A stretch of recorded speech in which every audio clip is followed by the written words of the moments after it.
करें स्टार्ट क्या?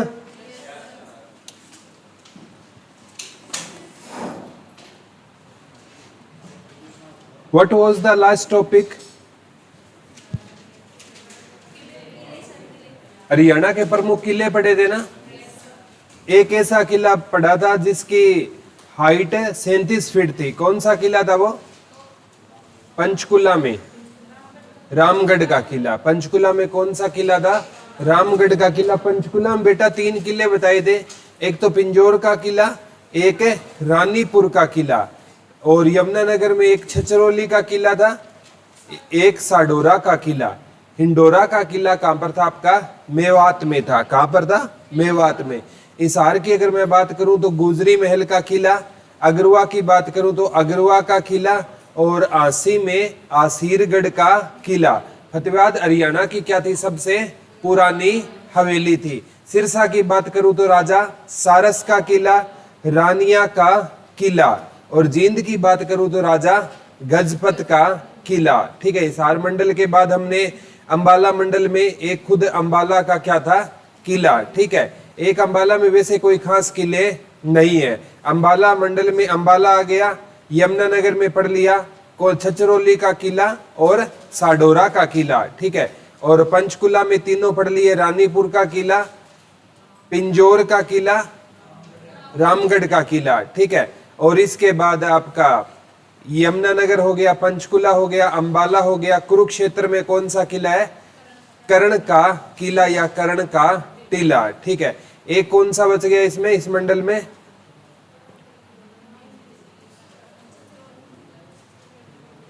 अंबाला हो गया, यमुनानगर हो गया, कुरुक्षेत्र हो गया। ठीक है। इस मंडल के सारे हो गए। ठीक है। पंचकुला का हो गया। ठीक है। तो किले वाले टॉपिक में कोई दिक्कत तो नहीं है ना? किले बनाने की कला किस काल से चलती आ रही है? हड़प्पा काल से चलती आ रही है। ठीक है। आज का जो टॉपिक रहेगा वो बड़ा इंपॉर्टेंट टॉपिक रहने वाला है। आज के टॉपिक में बेटा हम पढ़ेंगे हरियाणा में संगीत कला। कौन सा टॉपिक पढ़ेंगे?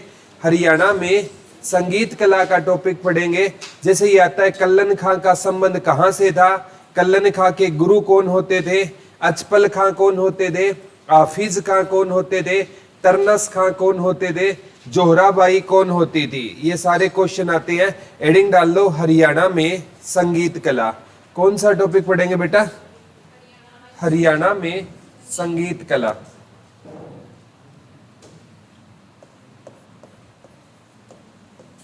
हरियाणा में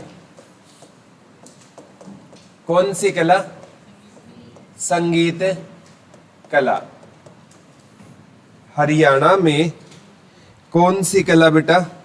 संगीत कला। किसके बारे में पढ़ेंगे? हरियाणा में संगीत कला। देखो, अगर आप संगीत के बारे में पढ़ोगे ना तो संगीत की कई विधाएं होती है। ठीक है। जैसे आपने शास्त्रीय संगीत सुना होगा। ठीक है। एक चतुराग संगम होता है, एक ख्याल गायन होता है, अलग अलग होता है। ठीक है। एक गजल गायन होता है। तो संगीत की क्या होती है बेटा? अलग अलग विधाएं होती है। ठीक है। तो आज का हमारा टॉपिक क्या रहेगा? हरियाणा में संगीत कला। तो एक क्वेश्चन आता है, संगीत के सबसे प्राचीनतम साक्ष्य, संगीत के सबसे प्राचीनतम, संगीत के सबसे प्राचीनतम साक्ष्य कहां से मिले थे? शुद्ध यमुनानगर से मिले थे। लिख लो, संगीत के सबसे प्राचीनतम साक्ष्य, या हरियाणा में संगीत के सबसे प्राचीनतम साक्ष्य या प्राचीन साक्ष्य किस गांव से मिले थे बेटा? शुद्ध यमुनानगर से। लिख लो, हरियाणा में संगीत के सबसे प्राचीनतम साक्ष्य कहां से मिले थे? हरियाणा में संगीत के सबसे प्राचीनतम साक्ष्य कहां से मिले थे? किस गांव से मिले थे? शुद्ध गांव से। शुद्ध गांव कहां का रहेगा बेटा? यमुनानगर का रहेगा। यहां से संगीत के क्या मिले थे? सबसे प्राचीनतम साक्ष्य। बेटा यहां से क्या मिली थी? एक बैलगाड़ी मिली थी। क्या मिली थी? यहां से बैलगाड़ी मिली थी, और बैलगाड़ी में ना 4 से 5 व्यक्ति बैठे हुए थे, और हमने कह दिया कि वो व्यक्ति क्या होते थे? संगीतकार होते थे। अब ये क्वेश्चन उठा कि हमने कैसे कह दिया कि वो संगीतकार थे, ठीक है, क्योंकि उन 4 से 5 व्यक्तियों के हाथ में ना कुछ ऐसे वाद्य यंत्र थे जिनका प्रयोग किस में होता था, संगीत में होता था, ठीक है। हो सकता है उनके हाथ में कोई बांसुरी हो, ठीक है, कोई डमरू हो, कोई डेरू हो, ठीक है, कोई मतलब ताल वगैरह हो, तो हमने कह दिया ना उनके हाथ में वो ये वाद्य यंत्र देखकर वो क्या थे, संगीतकार थे। अगर उनके हाथ में बेटा कोई पिस्टल होता, ठीक है, कोई बंदूक होती, तो हम क्या कहते, वो क्या होते थे, ठीक है, गैंगस्टर नहीं डाकू, ठीक है, क्या होते थे, पुराने टाइम में गैंगस्टर थोड़ी होते थे, ठीक है, तो हम क्या कह देते, वो डाकू थे, क्या थे, डाकू थे, ठीक है भाई, कहीं लूटने जा रहे हो, ठीक है। तो पुराने टाइम में ना कोई लिखित साक्ष्य ना हो ना, तो हम चीजों को देखकर क्या करते हैं, जज करते हैं, ठीक है। तो उनके हाथ में कुछ ऐसे वाद्य यंत्र थे जिनका प्रयोग किस में होता था, संगीत में, हमने कह दिया ना वो संगीतकार थे। अब हमें पता नहीं ये किस काल की बात है, फिर साइंस की एक प्रणाली होती है बेटा जिसे C14 बोलते हैं, कार्बन डेटिंग प्रणाली, ठीक है, C14 कार्बन डेटिंग प्रणाली, उससे किसी भी चीज की क्या ज्ञात की जाती है, आयु ज्ञात की जाती है, या किसी भी चीज की क्या ज्ञात की जाती है बेटा, एज ज्ञात की जाती है। जब इसे ना इन बैलगाड़ी से मतलब इनको गुजारा गया ना C14 से, तो पता चला ये दूसरी शताब्दी की थी। किस शताब्दी की थी, दूसरी शताब्दी।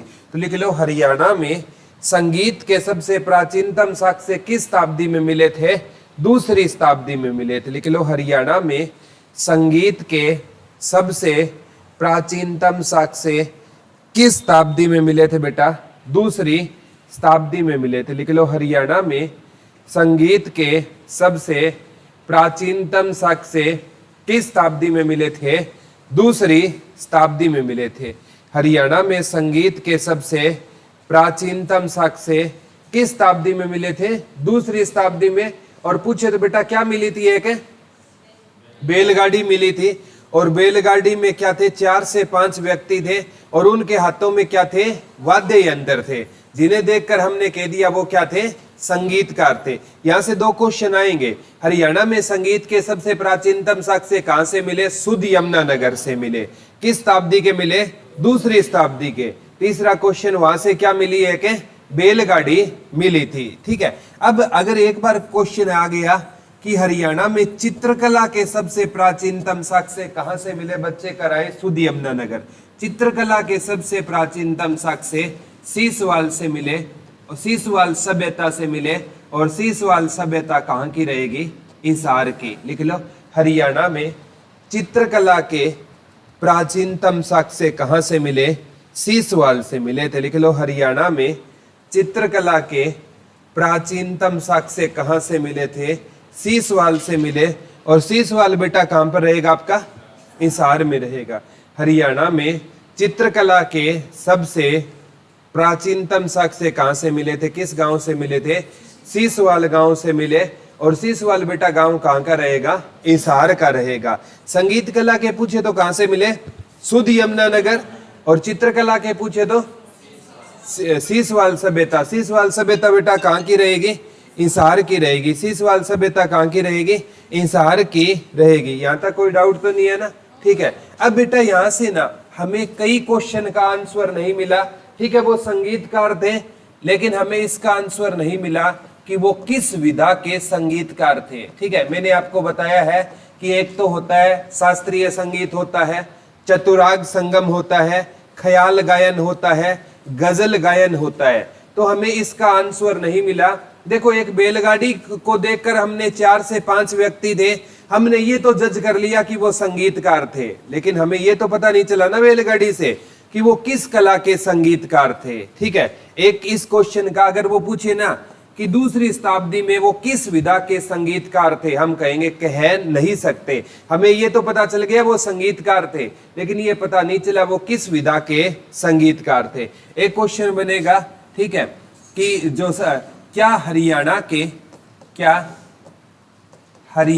के हर घर में संगीत था, तो इसका भी आंसर है हमें कह नहीं सकते।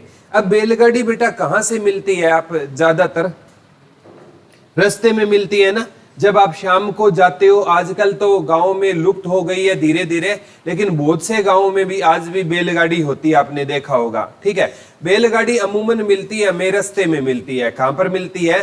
रास्ते में मिलती है। ठीक है, तो हम बैलगाड़ी को देख कर ना ये नहीं कह सकते कि हरियाणा के हर घर में संगीत था या नहीं। ठीक है, सपोज करो बेटा कोई गिलास मिलती और उस पर संगीत लिखा होता। अब गिलास हर घर में प्रयोग होती है कि नहीं होती है? होती है ना।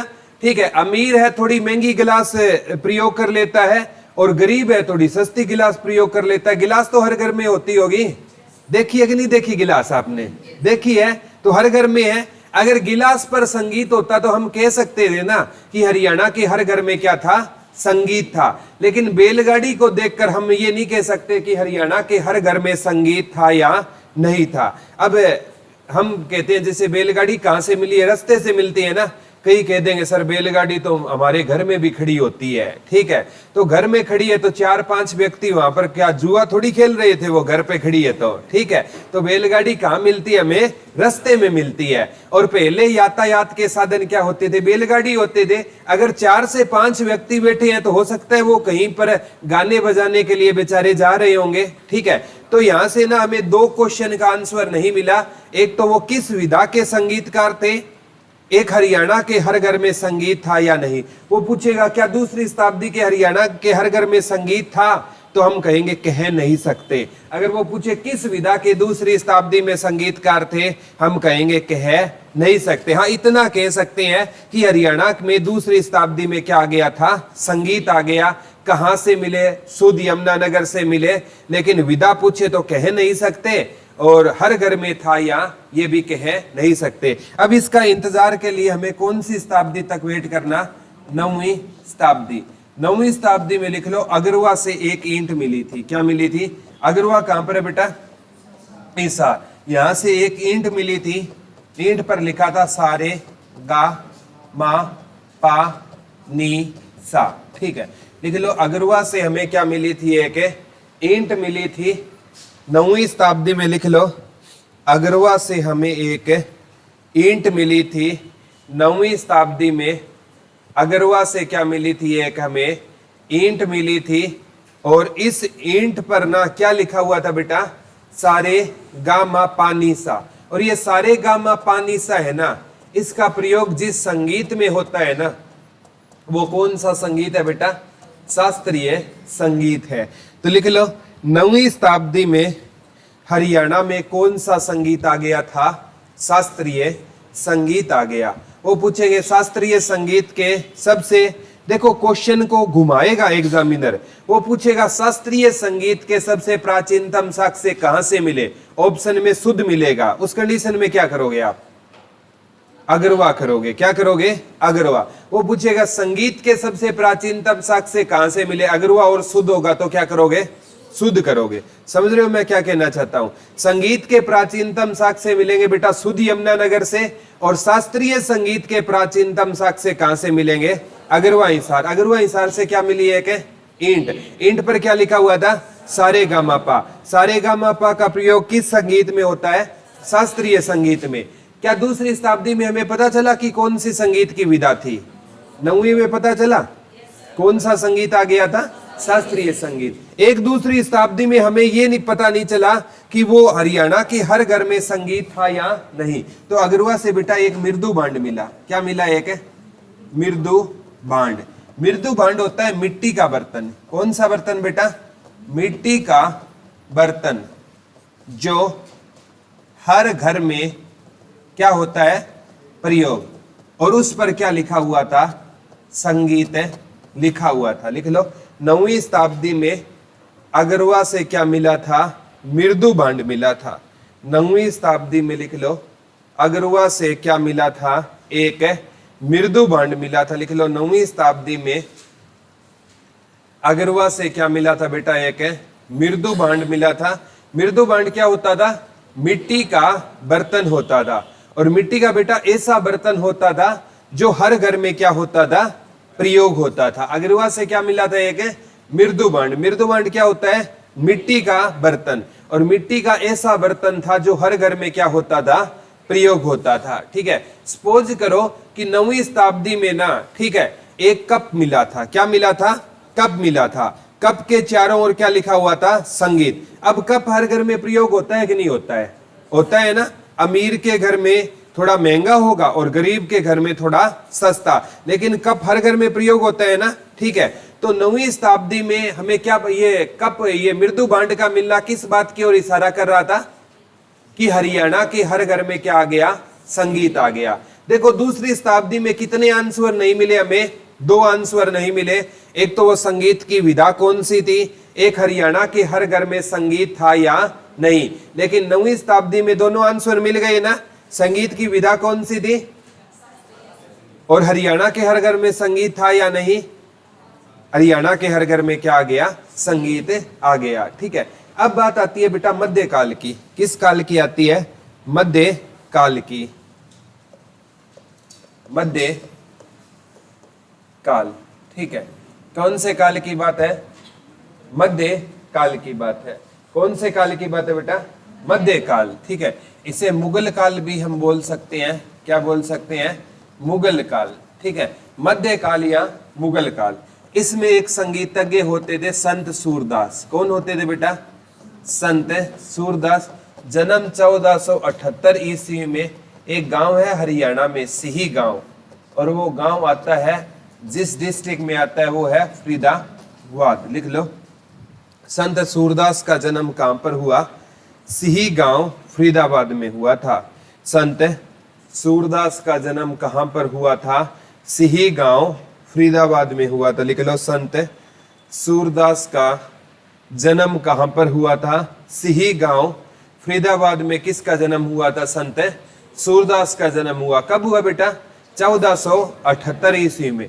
वैसे ना संत सूरदास का कहते हैं जन्म विवादित है। ठीक है, कई कहते हैं 1478 में नहीं हुआ, लेकिन जितने भी हमें सोर्सेस मिलते हैं ना ज्यादातर, उनमें इनका जन्म कब दिखाया गया? 1478 में। लेकिन HSSC ये पूछती है इनका जन्म किस गांव में हुआ?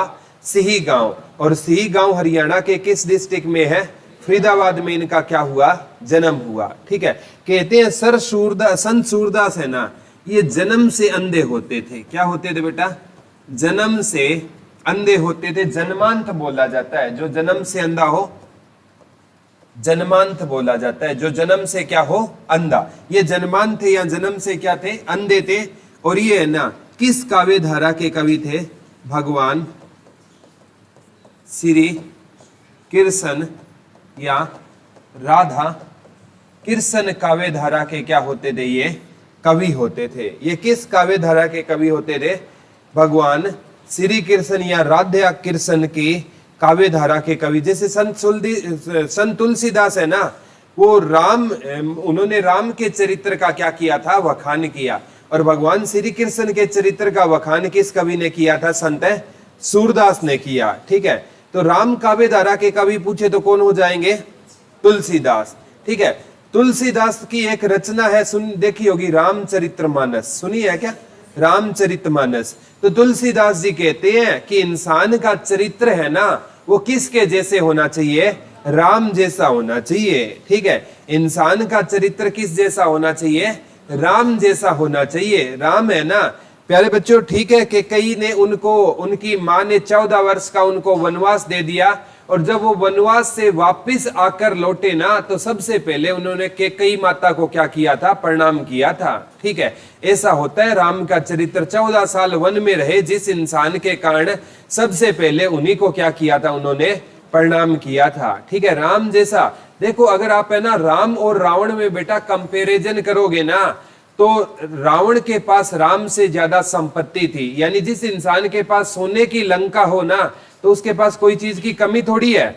ठीक है, संपत्ति किसके पास थी? रावण के पास। अगर ज्ञान की बात करूं ना, तो रावण एक पंडित था और चारों वेद का उसको कंठस्थ ज्ञान था। चारों वेदों में ना रावण क्या निकाल सकता था? कमी। तो ज्ञान में भी कौन सा था तेज? रावण तेज था राम से। लेकिन राम से रावण है ना, कमी किस में रह गई? चरित्र में। राम जैसा चरित्र किसका नहीं था? रावण का। इसीलिए तुलसीदास कहते हैं रामचरितमानस। इंसान का चरित्र किस जैसा होना चाहिए? राम जैसा होना चाहिए। ठीक है, तो ये भगवान श्री कृष्ण काव्य धारा के कवि कौन होते थे? सूरदास होते थे। ये किसके बारे में लिखे थे? भगवान श्री कृष्ण के बारे में लिखते थे। तो ये जन्म से क्या होते थे? अंधे होते थे। कौन होते थे जन्म से अंधे? संत सूरदास। एक मैंने कहा था यमुना नदी प्रमुख रूप से कहां पर सिंचाई करती है? फरीदाबाद। आपको ये क्वेश्चन एचएसएससी ने पूछा था, करवाया भी था। फरीदाबाद में कौन सी नदी सिंचाई करती है? यमुना नदी। करवाया था। यमुना नदी है ना ताजेवाला बैराज से एंट्री करती है। 1873 में ताजेवाला बैराज बना, उसका स्थान अथनी-कुंड बैराज ने ले लिया, जो 1996 में 168 करोड़ में बना था। 1999 में निर्माण पूर्ण हुआ। ठीक है। यमुना नदी को यमराज की बहन, सूर्य पुत्री, छाया पुत्री और शनि जी महाराज की बहन कहते हैं। ठीक है। तो ये संत सूरदास का जन्म 1478 में है। इनकी रचना पूछी जाती है बेटा सूर सागर, सूर सागर, सूर सारावली। सूर सागर और सूर सारावली किसकी रचना होती थी? संत सूरदास की रचना होती थी। सूर सागर और सूर सारावली किसकी रचना होती थी? संत सूरदास की रचना होती थी। सूर सागर और सूर सारावली किसकी रचना होती थी बेटा? संत सूरदास की रचना होती थी। और कहते हैं जब सूर सागर लिखी गई ना, तो इसमें कहते हैं 1.25 लाख पद थे। कितने पद थे बेटा? और अब है ना इसमें महज है ना 4 से 5 हजार पद बचे हुए हैं। सूर सागर जब लिखी गई ना ओरिजिनल, तो इसमें कितने पद थे? 1.25 लाख। एक अंधा इंसान है ना कितने पद लिख गया? 1.25 लाख पद लिख गया, जिसका ना आप सोच भी नहीं सकते। एक जन्म से अंधा इंसान है ना कितने पद लिख गया? 1.25 लाख पद लिख गया। उस सूर सागर के आज भी 4 से 5 हजार पद है ना हमें मिल जाते हैं। तो इनकी रचना पूछे तो कौन सी थी? सूर सागर और सूर सारावली। ठीक है। कहते हैं एक बार ना संत सूरदास गऊ घाट गए बेटा। कहां गए? गऊ घाट है आगरा में। आगरा आपका कहां पर है? उत्तर प्रदेश में। लिख लो गऊ घाट कहां पर रहेगा आपका? आगरा में रहेगा। और आगरा आपका कहां पर रहेगा बेटा? उत्तर प्रदेश में रहेगा। लिख लो संत सूरदास कहां पर गए थे? गऊ घाट आगरा गए थे। संत सूरदास कहां पर गए थे बेटा? गऊ घाट। गऊ घाट कहां पर है? आगरा। आगरा कहां पर रहेगा आपका? उत्तर प्रदेश में। कौन गए थे? संत सूरदास गए थे। यहां पर इनकी भेंट हो गई आचार्य बल्लवाचार्य से। किससे हो गई बेटा? आचार्य बल्लवाचार्य से। और इन्होंने आचार्य बल्लवाचार्य जी को क्या मान लिया? अपना गुरु मान लिया। लिख लो गऊ घाट आगरा में इनकी भेंट किससे हो गई थी? आचार्य बल्लवाचार्य से। लिख लो एक बार ये कहां पर गए थे? गऊ घाट गए थे। गऊ घाट कहां पर है बेटा? आगरा में। आगरा कहां पर है आपका? उत्तर प्रदेश। यहां पर इनकी भेंट किससे हो गई? आचार्य बल्लवाचार्य। पेपर में यही क्वेश्चन आता है कि संत सूरदास के गुरु का नाम क्या था? आचार्य बल्लवाचार्य। एक बार आचार्य बल्लवाचार्य ऑप्शन में नहीं आया, तो इनके दूसरे गुरु थे संत हरिदास। कौन होते थे? संत हरिदास। ठीक है। लिख लो इनके 2 गुरु होते थे। पहले आचार्य बल्लवाचार्य और दूसरे कौन होते थे बेटा? संत हरिदास होते थे। पहले कौन होते थे और दूसरे संत हरिदास। अगर दोनों आए तो क्या करोगे? आचार्य बल्लवाचार्य, क्योंकि हमेशा है ना पहले गुरु का पूछा जाता है। तो दोनों आए तो आचार्य बल्लवाचार्य करोगे, और मतलब एक एक आए तो कोई भी कर देना। तो इनके पहले गुरु कौन थे? संत आचार्य बल्लवाचार्य। और दूसरे कौन होते थे? संत हरिदास होते थे। याद ना रहे ना? संत सूरदास अंधे होते थे ना।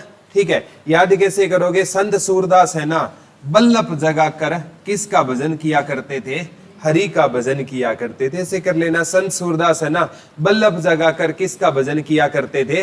हरि का। तो पहले गुरु कौन हो गए? बल्लवाचार्य जी, आचार्य बल्लवाचार्य। दूसरे कौन हो गए? संत हरिदास। किसके गुरु होते थे? संत सूरदास के। तो इन्होंने मतलब इनकी आचार्य बल्लवाचार्य से भेंट कहां पर हुई? गऊ घाट। गऊ घाट कहां पर है? आगरा। आगरा कहां पर है? उत्तर प्रदेश में। यहां पर कहते हैं इनको ना एक श्री नारायण मंदिर है। श्री नारायण मंदिर की ना देख रेख है ना इनको आचार्य बल्लवाचार्य ने सौंप दी। श्री नारायण मंदिर है ना, ये आगरा में है, इसकी देख रेख किसको सौंप दी थी? संत सूरदास को। लिख लो, श्री नारायण मंदिर की, श्री नारायण मंदिर की देख रेख किसको सौंप दी जाती है? संत सूरदास को। श्री नारायण मंदिर की या श्री लक्ष्मी नारायण मंदिर की भी आ सकता है, श्री लक्ष्मी नारायण मंदिर की देख रेख है ना, किसको सौंप दी जाती है? संत सूरदास को सौंप दी जाती है। किसने सौंप दी थी बेटा?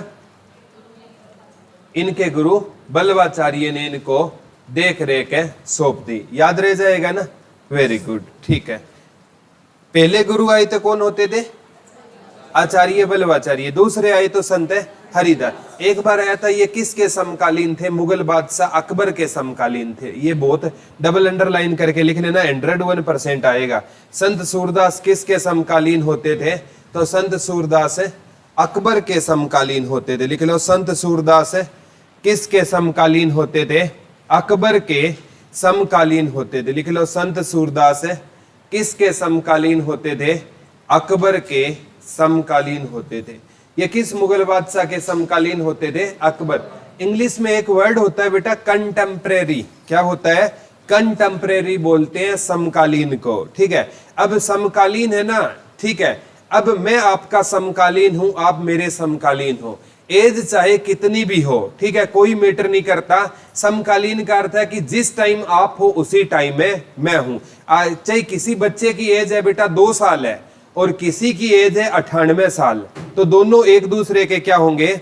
समकालीन। यानी जिस एरा में एक इंसान है ना, उसी एरा में दूसरा इंसान है, ठीक है, उसको क्या बोलते हैं?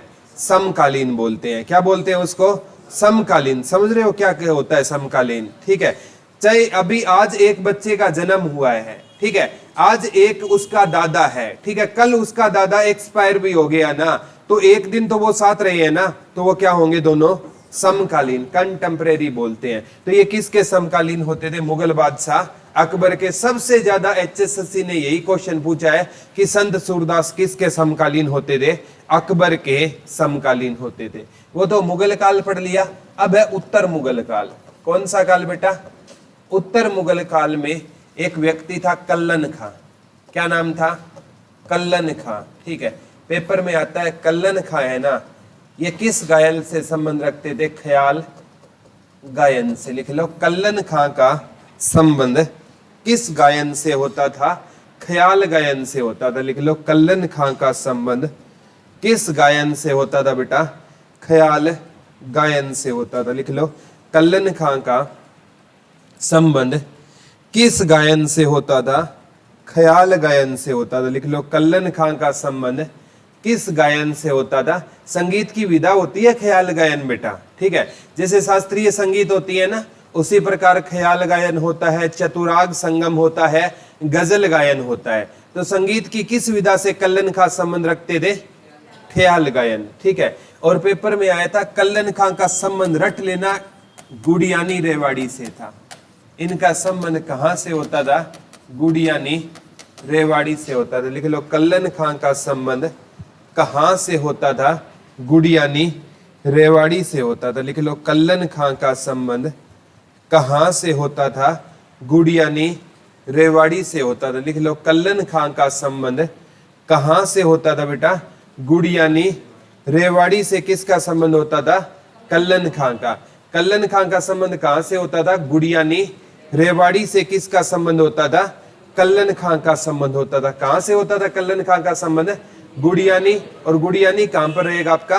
रेवाड़ी में। ये क्वेश्चन आ गया, कल्लन खां का संबंध किस गायन से था? ख्याल गायन से। एक बार आया वो उनका संबंध कहां से था? गुड़ियानी रेवाड़ी से। एक बार आया कल्लन खां का घराना कौन सा था? ग्वालियर घराना। ग्वालियर घराना। संगीत के बेटा घराने होते हैं, ठीक है, जैसे दिल्ली घराना हो गया, मेवाती घराना हो गया, ये ग्वालियर घराना हो गया, इंदौर घराना हो गया। लिख लो, ये किस घराने से संबंध रखते थे? ग्वालियर। ग्वालियर है आपका MP मध्य प्रदेश में। तानसेन कहां से था बेटा? ग्वालियर मध्य प्रदेश से। कौन होते थे? तानसेन होते थे, ठीक है। तो ये क्वेश्चन आ सकता है। सबसे इंपॉर्टेंट, इनका घराना कौन सा था, किसका था ग्वालियर घराना? कल्लन खां का। एक बार आया कल्लन खां के गुरु का नाम क्या होता था? होदू खां। होद खां या होदू खां। कल्लन खां के लिख लो, गुरु का नाम क्या होता था? होद खां या होदू खां। लिख लो, कल्लन खां के गुरु का नाम क्या होता था? होद खां या होदू खां। लिख लो, कल्लन खां के, ये भी क्वेश्चन आ गया बेटा, कल्लन खां के गुरु का नाम क्या होता था? कल्लन खां के गुरु का नाम क्या होता था?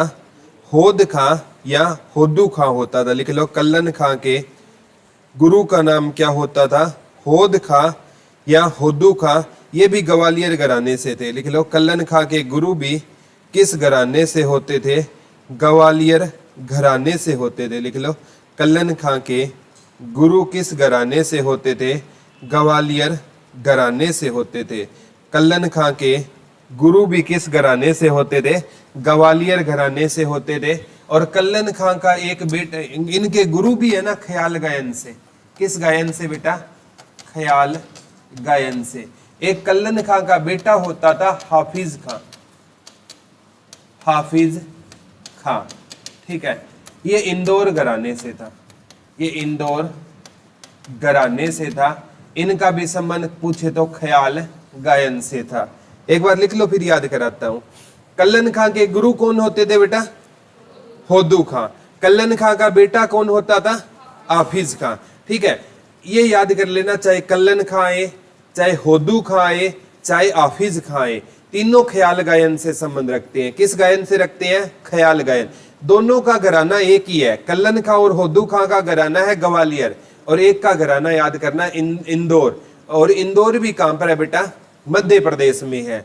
Cleanest city of India Devi Ahilyabai Holkar है जो अंतरराष्ट्रीय हवाई अड्डा कहां पर है? इंदौर है। और हर साल है ना क्लीनेस्ट सिटी का क्या मिलता है? अवार्ड मिलता है इंदौर को। इंदौर भारत का क्या है बेटा? सबसे स्वच्छ शहर है। ठीक है, इंदौर है ना इतना स्ट्रिक्ट है ना, वहां के लोग मतलब सफाई के प्रति इतने जागरूक है।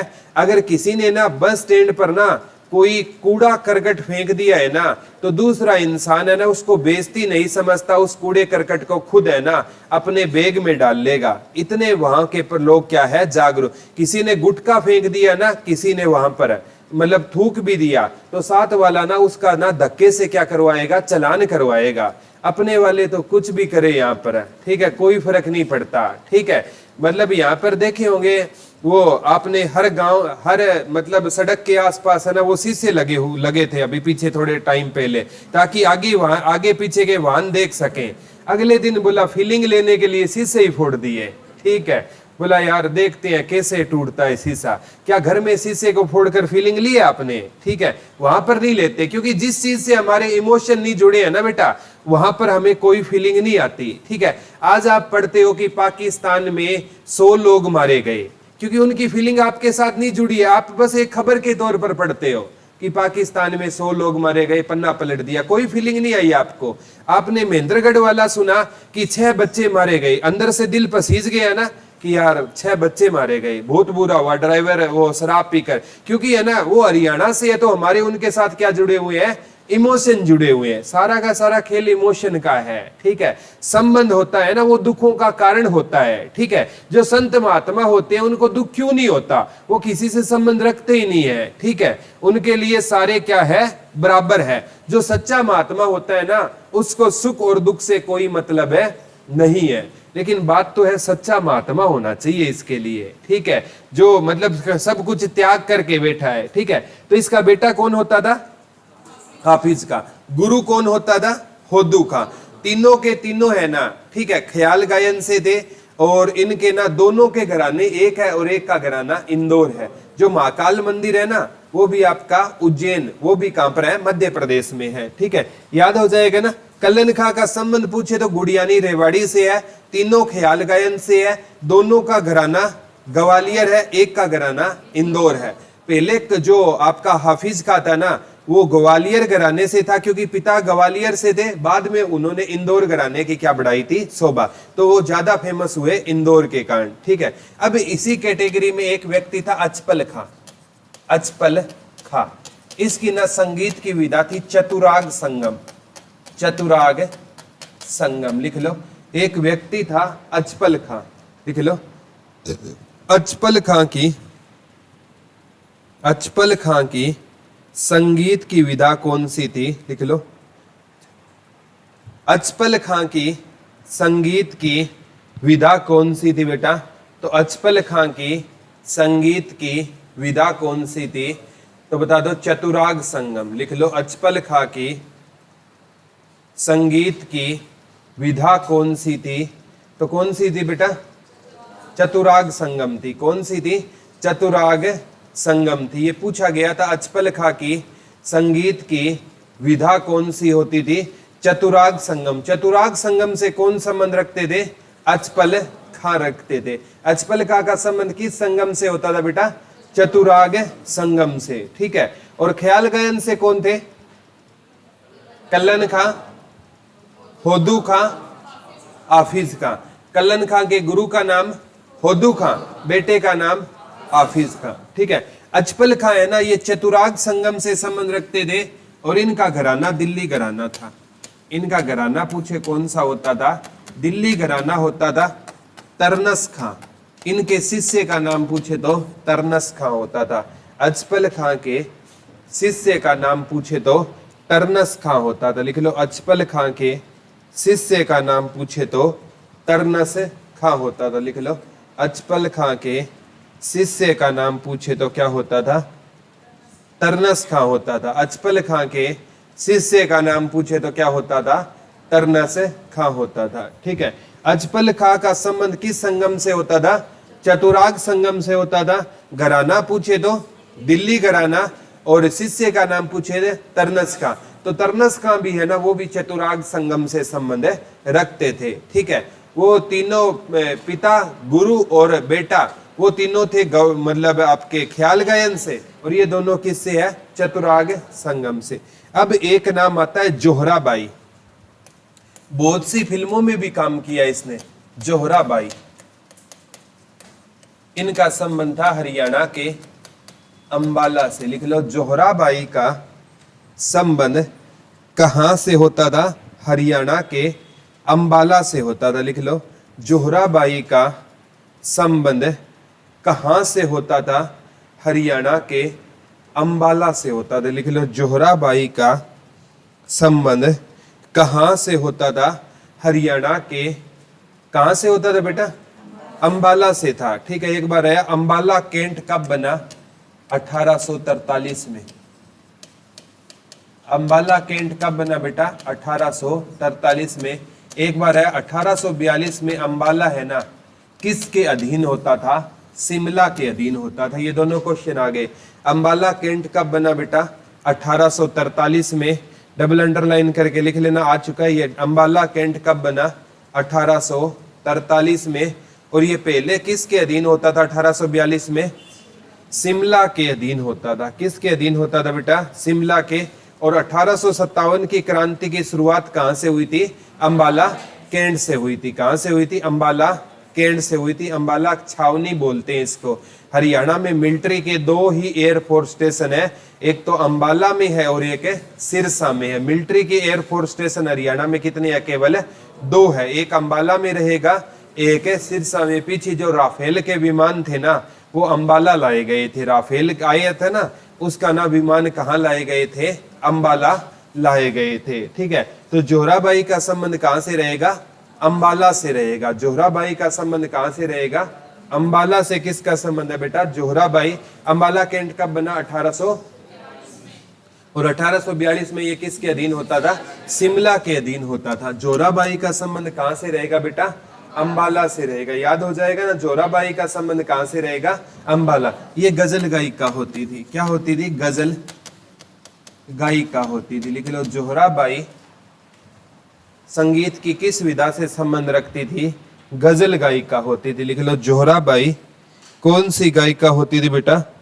गजल गायिका होती थी, लिख लो। जोहराबाई संगीत की किस विधा से संबंध रखती है? तो जोहराबाई संगीत की जिस विधा से संबंध रखती थी वो कौन सी विधा थी बेटा? गजल गायिका। ये क्या गाया करती थी? गजल गाया करती थी। क्या गाया करती थी? गजल गायिका होती थी। अब जो आधुनिक की मैं बात करूं, आधुनिक समय की, ठीक है, यानी आधुनिक भारत भी बोल सकते हो, ठीक है, आधुनिक काल बोल सकते हो। आधुनिक काल में ना, ठीक है, जैसे ये जो सवर सम्राट है पंडित जसराज, आधुनिक काल में ना पंडित जसराज, पंडित जसराज का संबंध था पीली मंदोरी से। कहां से था बेटा? पीली मंदोरी है ना, अभी वर्तमान में किसके अंडर आता है? फतेहाबाद। लेकिन जब इनका जन्म 1930 में हुआ ना, तो पीली मंदोरी किसके अंडर में आता था? हिसार के। तो आज तक एचएसएससी ने जितनी बार भी पूछा है ना, पंडित जसराज का संबंध कहां से है, एचएसएससी ने क्या माना है? हिसार माना है। लिख लो, पंडित जसराज का जन्म 1930 में पीली मंदोरी फतेहाबाद के ब्रैकेट में कर लेना हिसार, ठीक है, क्योंकि एचएसएससी ने आज तक कम से कम 10 एग्जामों में पूछा है पंडित जसराज का संबंध कहां से था, और हर बार एचएसएससी ने क्या माना है? हिसार माना है। क्या माना है? हिसार। पंडित जसराज का संबंध कहां से माना है? एचएसएससी ने हिसार से माना है। कहां से माना है? हिसार से। किसका संबंध माना है? पंडित जसराज का संबंध माना है, ठीक है। और एक अभी वर्तमान में पूछे ना, पीली मंदोरी में ना इनके नाम से एक पार्क है, पंडित जसराज पार्क। पीली मंदोरी फतेहाबाद में है। लिख लो, पंडित जसराज पार्क कहां पर रहेगा? पीली मंदोरी में रहेगा। पंडित जसराज पार्क कहां पर रहेगा? पीली मंदोरी में रहेगा। और पीली मंदोरी कहां पर है बेटा? फतेहाबाद में रहेगा, ठीक है। इनका जन्म कब हुआ था? 1930 में। अभी पीछे ना कोविड काल में 2020 में एक जगह है न्यू जर्सी, न्यू जर्सी है अमेरिका में। अमेरिका में इनका क्या हो गया? देहांत हो गया। लिख लो, पंडित जसराज का 2020 में न्यू जर्सी अमेरिका में क्या हो गया? देहांत हो गया। लिख लो, पंडित जसराज का 2020 में कौन सी लोकेशन है बेटा? New Jersey. कहां पर है ये? अमेरिका में। पंडित जसराज का क्या हो गया? देहांत। कितने साल की एज में? 90 साल की उम्र में पंडित जसराज का क्या हो गया था? देहांत हो गया, ठीक है। अब है ना, जैसे हरियाणा सरकार ने क्या किया, एक मंगल ग्रह और एक बृहस्पति ग्रह। आपने ज्योग्राफी पढ़ी होगी ना, तो उसमें लिखा होता है मंगल ग्रह और बृहस्पति ग्रह के बीच में जो ग्रह होते हैं ना, उन्हें क्षुद्र ग्रह बोलते हैं। क्या बोलते हैं? क्षुद्र ग्रह बोलते हैं। ज्योग्राफी में पढ़ा होगा कंसेप्ट। मंगल ग्रह के उपग्रह भी पढ़े होंगे आपने, ठीक है। बृहस्पति ग्रह के उपग्रह भी पढ़े होंगे। पृथ्वी का एक उपग्रह है चंद्रमा, ठीक है। ये ज्योग्राफी में अच्छे से कंसेप्ट क्लियर किया करो। मंगल और बृहस्पति ग्रह के बीच में क्या है? क्षुद्र ग्रह। तो मंगल और बृहस्पति ग्रह के बीच के ग्रह का नाम है ना, किसके नाम पर कर दिया गया? पंडित जसराज ग्रह। लिख लो, हरियाणा सरकार ने, या भारत सरकार बोलेंगे, हरियाणा सरकार ये नहीं कर सकती, भारत सरकार ने लिख लो, मंगल ग्रह और बृहस्पति ग्रह के बीच के ग्रह का नाम किसके नाम पर कर दिया गया है? पंडित जसराज ग्रह।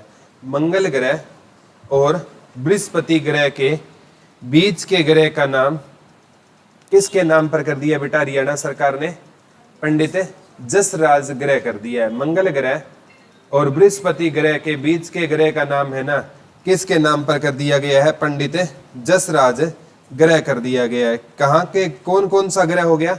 मंगल और बृहस्पति ग्रह के बीच के ग्रह का नाम क्या कर दिया? हरियाणा सरकार ने बदल दिया। याद रह जाएगा बेटा, मंगल ग्रह और बृहस्पति ग्रह के बीच का ग्रह क्या रहेगा? पंडित जसराज ग्रह, ठीक है। तो ये भी क्वेश्चन आ सकता है। पंडित जसराज को ना सवर सम्राट कहा जाता है, हरियाणा का तानसेन कहा जाता है, हरियाणा का तानसेन कहा जाता है। और ये संगीत की जिस विधा से संबंध रखते थे ना, वो था शास्त्रीय संगीत। और इनका घराना पूछे तो मेवाती घराना। ये दोनों क्वेश्चन आगे डबल अंडरलाइन करके लिखना। पंडित जसराज संगीत की किस विधा से संबंध रखते थे बेटा? शास्त्रीय संगीत किस शताब्दी में आया था हरियाणा में? वेरी गुड, 9वीं शताब्दी में। कहां से पता चला? अगरवा। अगरवा से क्या मिली है? कि ईंट मिली थी। वेरी गुड, ठीक है। तो ये इनकी संगीत की विधा पूछे तो बेटा शास्त्रीय संगीत हो जाएगी, और इनका ना घराना पूछे तो मेवाती। अचपल खां दिल्ली घराने से, बाकी थे आपके ग्वालियर से, हाफिज खां था इंदौर घराने से, जोहराबाई अंबाला से गजल गायिका होती थी, ठीक है। तो इन्हें हरियाणा का तानसेन सवर सम्राट कहा जाता है। क्या कहा जाता है? सवर सम्राट कहा जाता है। एक इन्हें ना पद्म विभूषण मिल चुका है बेटा, पद्म विभूषण। एक इन्हें पद्म श्री, पद्म श्री। एक पंडित हरिदास सम्मान। एक संगीत मार्तंड। ये उपाधियां हैं इनकी, संगीत मार्तंड, ठीक है। इन्हें पद्म विभूषण मिल चुका है, पद्म श्री मिल चुका है, और इन्हें पंडित हरिदास सम्मान मिल चुका है, और संगीत मार्तंड। ये इनके क्या है? कुछ सम्मान है, ठीक है। पद्म विभूषण, पद्म श्री, संगीत मार्तंड, पंडित हरिदास सम्मान। किसको मिल चुके हैं ये? पंडित जसराज। संबंध पूछे तो कहां से रहेगा? पीली मंदोरी। पीली मंदोरी वर्तमान में कहां पर है? ठीक है। पंडित हरिदास सम्मान मिल चुका है। एक कौन सा सम्मान मिला है बेटा? संगीत मार्तंड। कौन सा सम्मान मिला है? संगीत मार्तंड, पंडित हरिदास सम्मान। किसको मिल चुका है? पंडित जसराज को मिल चुका है, ठीक है। भारत रत्न के बाद है ना पद्म भूषण, पद्म विभूषण, पद्म श्री, ठीक है। ये सम्मान होते हैं, 4 बड़े सम्मान होते हैं, ठीक है। 1954 में इनकी क्या हुई थी? शुरुआत हुई थी, ठीक है। तो इनको पद्म विभूषण भी मिल चुका है, पद्म श्री भी मिल चुका है। किसको मिल चुका है बेटा? पंडित जसराज को मिल चुका है। ये आपका टॉपिक था हरियाणा में कौन सी कला? संगीत कला। हरियाणा में कौन सी कला बेटा? संगीत कला। सबसे पहले हमने पढ़ा था 2री शताब्दी में हरियाणा में संगीत के प्राचीनतम साक्ष्य मिले थे। शुद्ध यमुनानगर से एक बैलगाड़ी मिली थी, और वो 2री शताब्दी की थी, लेकिन हम नहीं कह पाए वो क्या हरियाणा के हर घर में संगीत था या नहीं। वो संगीत की विधा कौन सी थी? इसके लिए 9वीं शताब्दी का इंतजार करना पड़ा। अगरवा से एक ईंट मिली थी जिस पर सारे गामापा लिखा हुआ था, वो शास्त्रीय संगीत की विधा थी। और 9वीं शताब्दी में ही ना हमें क्या मिला था बेटा? एक मृदु बांड मिला था, ऐसा बर्तन जो हरियाणा के हर घर में प्रयोग होता था। तो हरियाणा के 9वीं शताब्दी में शास्त्रीय संगीत आ गया, और हरियाणा के हर घर में क्या आ गया था? संगीत आ गया। फिर पंडित ये पढ़ा था हमने, संत सूरदास सी, गांव फरीदाबाद से सूर सागर सूर सारावली रचना थी। गुरु आचार्य बल्लवाचार्य ना आए तो संत हरिदास, गऊ घाट आगरा में उनकी भेंट हुई आचार्य बल्लवाचार्य से। उन्हें श्रीनाथ या श्री नारायण मंदिर या लक्ष्मी नारायण मंदिर की देख रेख सौंप दी थी। सूर सागर में पद थे 1.25 लाख, लेकिन वर्तमान में 4 से 5,000 पद है, ठीक है। अकबर के समकालीन होते थे। फिर कल्लन खां के गुरु होदू खां और कल्लन खां का बेटा हाफिज का, तीनों ख्याल गयन से।